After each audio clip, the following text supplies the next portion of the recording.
exit. Yan ang Carmona. GMA all the way to Dasmariñas. Ito, lalampasan mo siya. Calax, pwede rin ang Calax eh. Kasi yung Calax, ang baba mo sa Aguinaldo Highway na okay din yan. Pero, matatraffic ka pa rin sa Dasmariñas. Pagdating mo Dasmariñas. Although may bypass na sila doon. Pero mas maganda to. Lampasan mo na yung Carmona, lampasan mo na yung Calax. Ito pa. After ng Caltex, isa naman yung Caltex na northbound dito sa SLEX. Gumilid ka na dito sa kanan bahagi. Kasi i-exit ka rito sa Sana Heights. MCX sa Sana Heights. Ayan po. Exit ka rito.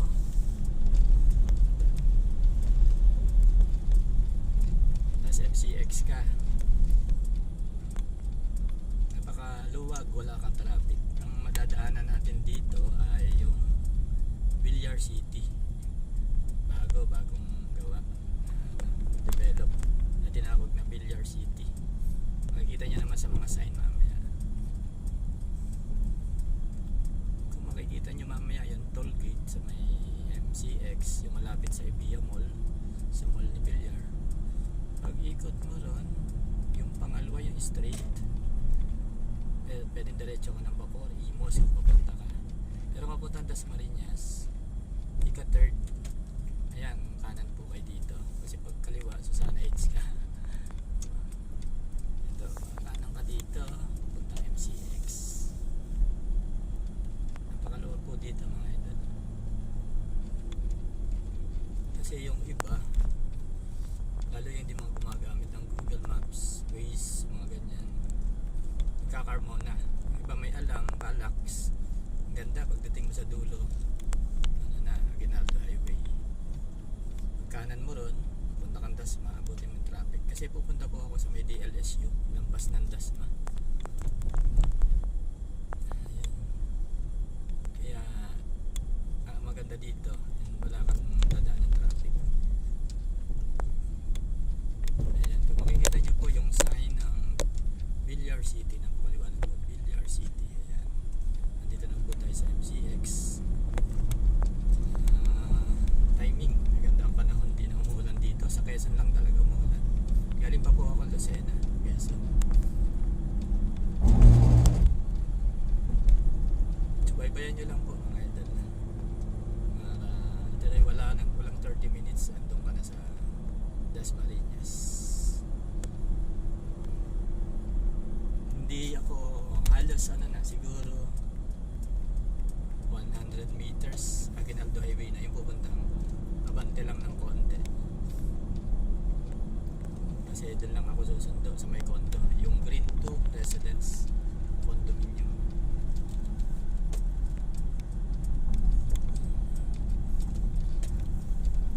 Palike na rin at subscribe po ng aking channel.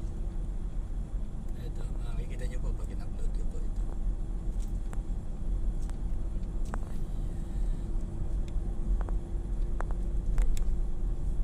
80 km/h po tayo dito. Pero tumatakbo lang po ako ngayon ng nasa 70. 1 kilometer exit expressway. Diyan po kasi after nyo ng toll gate, may runabout. Yan nga sa may Ibiya Mall. Ikot lang po tayo doon. Unang kanto, paalabang po yun, Bill & Best. Pangalawa yung straight. Yan po yung tawag dito, Daang Hari. Diretso po yan ng papuntang Bacoor, Imos. Yan. Pagdating ang Aguinaldo, pwedeng kaliwa. Pwede rin daan niya, pero dumaan doon. Pero napakarami pong stop, traffic lights. Dito wala po sa dadaanan natin. Straight lang tayo. Konting liko. Bali, sana kahit marami ng residente,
pwede po kayo kumanan dyan. Diretso Maginaldo Highway yan.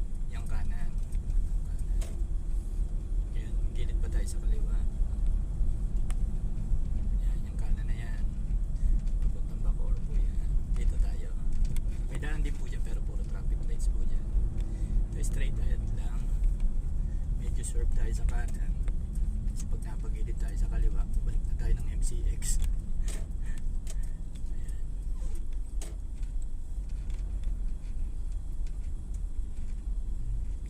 Itong way na to, lusot po ito ng San Pedro. Sa San Pedro may exit din ng ano, SLEX siyempre. Yung sa may Shakey's. Itong way na to, galing kang Skyway, kung natatrapikan ka sa SLEX, pwede ka dito. Exit ka ng nasa Skyway ka, baba ka ng Alabang Bailin Best exit. Tapos punta ka dito sa part na sa may ng Ibiyang. Medyo nag-i-slow down nitong nasa unahan ko. Tapos pumilis ulit siya, naka-flasher. Hindi ko alam kung nahirapan siya dito sa kanan kasi maraming obstacle. Nabasan ko na. Baka mag-i-U-turn to. Brittany Palazzo. Yung dulo po nito, kakanan tayo doon. Parang parotonda pa ikot yun, pa U-turn na. Yung dulo na pag kumaliwa ka, papasok po na San Pedro. Porto Pino South. Dito po nalampasan natin Porto Pino South. 60 km pa lang na dito, speed limit. Medyo madilim pero wala namang taong makikita kang naglalakad kasi private subdivision yung mga nandito. Pag mayroong makikita kang naglalakad sa umaga, mga empleyado, mga construction worker ng mga subdivision na gagawa ng bahay dito. Safe unless may ano, pero huwag tayo magkasigurado. Basta laging aware tayo lalo sa mga parting lugar na may didilim.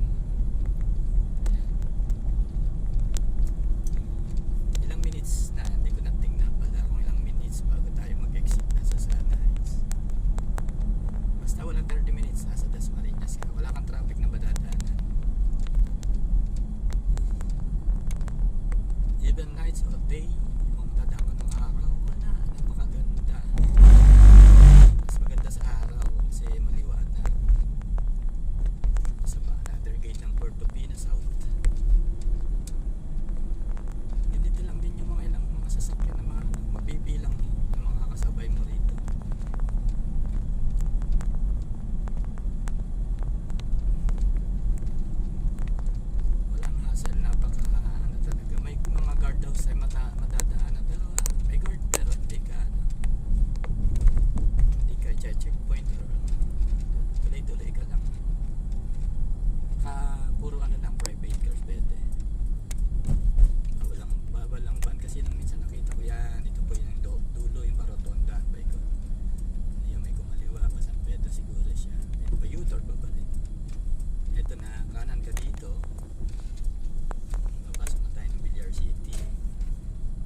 magsiksikan pa sa jeep, truck, sa Carmona.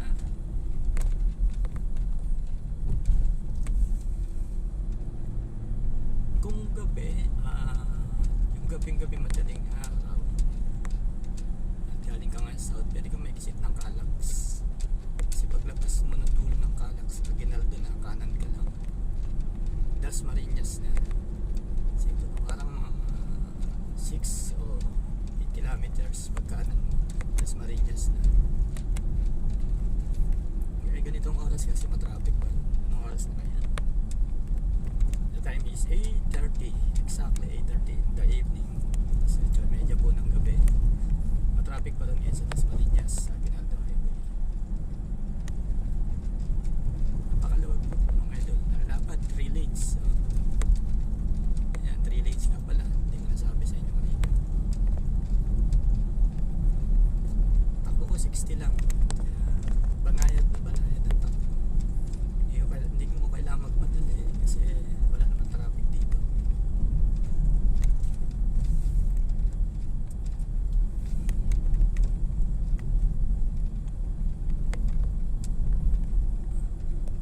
May tumihirik. Bawa naman gabi pero dumating na rescue siguro niya yan. Ito dead end ulit. Wala ka na ibang pupunta, hindi talagang kakanan ka.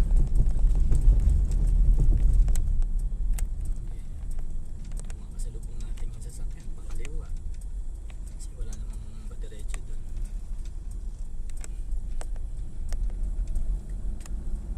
Kaliwa, unang dead end doon, kaliwa, tapos dito dead end kanan. Hindi ka maniligaw.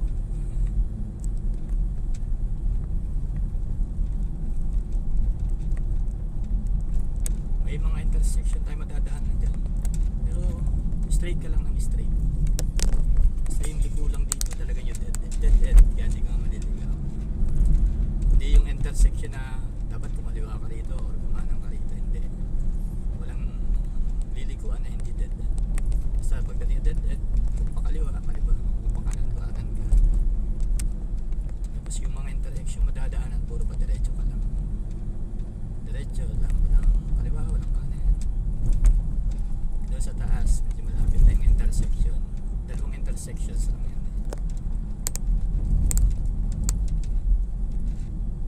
Yan, may guardhouse. Another guardhouse. Pangalawang guardhouse sa gitna. Ito yung gitna ng Villar City. Kasi siguro meron nga ditong public roads ito. Pupuntang Bacoor. Yung kanan. Kaliwa papuntang GMA Cavite. Ayan, pasok ulit tayo. May guard ulit dyan sa bandang dulo. Diretso lang. Hindi ka maliligaw. Basta yung intersection nga, sabi ko. Ayan, may guardhouse pero walang tao. Diretso lang, diretso siya.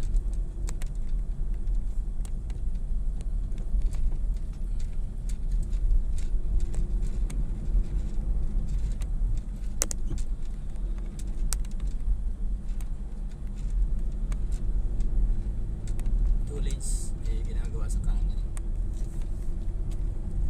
Kaliwa ko, wala na akong sasakyan sa una. Ito naman curb. Curb ka lang. Naka-highlight, naka-high beam ako. Wala namang nasa unahan, walang nasa sisilaw nakasalubong. Kasi napakalapad, may island.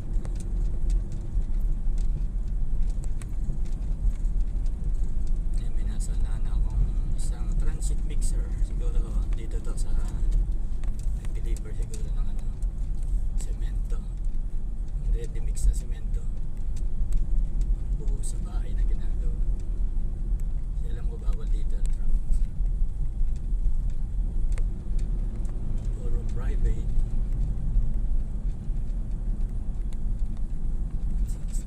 Diba? Walang intersection, walang hindi ko maliligaw, walang traffic. May guardhouse din dyan. Kasi malapit na ulit tayo sa isang intersection. Ayan. May pong naka-across. Diretso lang po tayo. Diretso lang.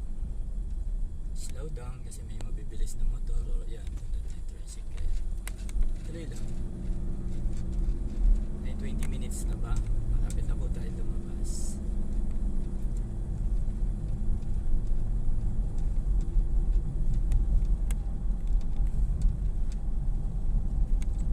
Ngayon, itong susundin nyo itong dinadaanan ko at papunta kayong bayan ng Dasmariñas.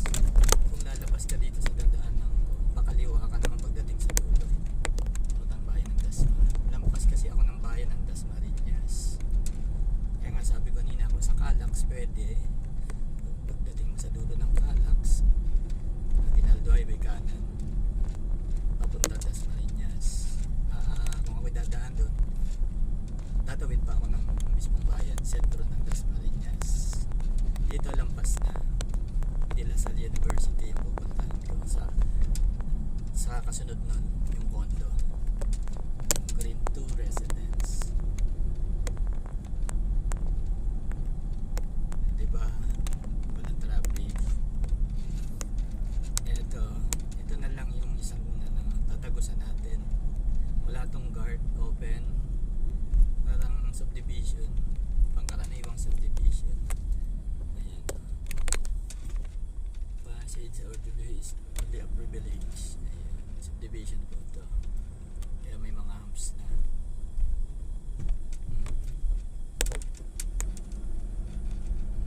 Bilis na idol. Data camera.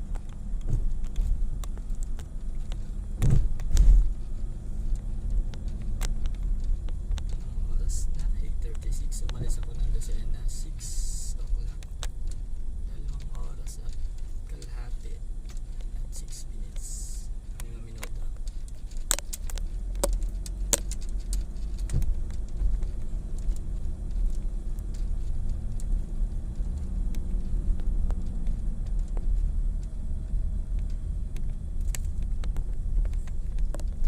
Diretso lang din. Pag pumasok ka dito sa subdivision na to, diretso lang. Ligo mo dun sa dulo.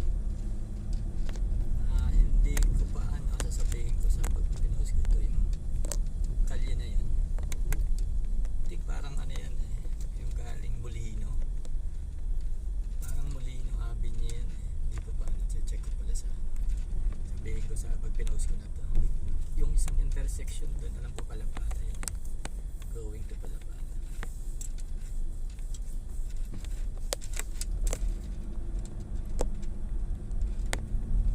Medyo mahaba ng konti yung video pero sinimula mo to, hindi abutin ng 30 minutes, medyo malapit na. Ito yung mga nasasalubong ko, nasa unang ko, mga gumamit ito ng alternative route na yan. Villar City.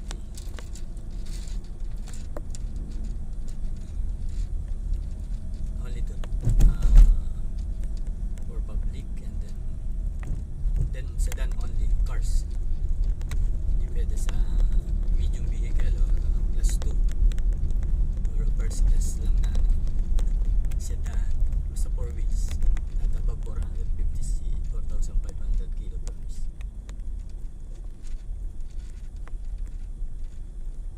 Ayan, ito yung dulo.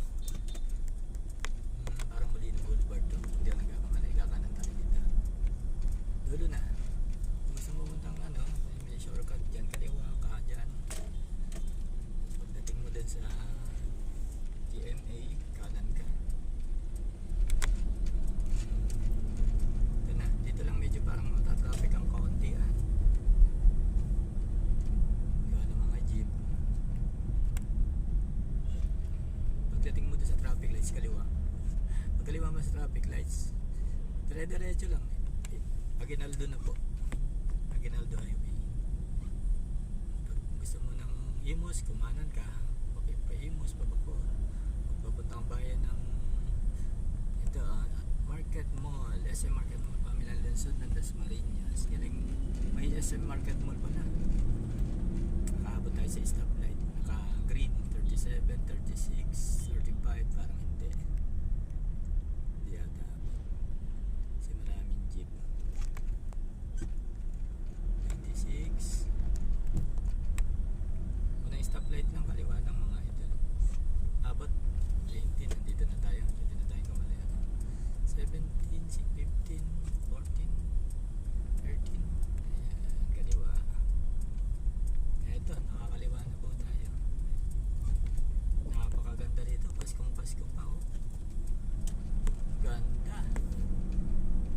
po yung sinasabi ko, diretso to, Aguinaldo Highway na po yung ano. Parang 2 kilometers lang to, nandun na sa Aguinaldo Highway. Sa estimate ko to, 2 kilometers lang. Yung left side ko po, tas DLSU, De La Salle University, Das Marinas. Ito yan. Ganda. Anong abil? Na-i-post ko yan. Live na ako nung minsan pala rito. Makikita, matatanda niya itong mga ganda ng ilaw nila. Christmas lights. Anti-Valentine's kasi puro heart.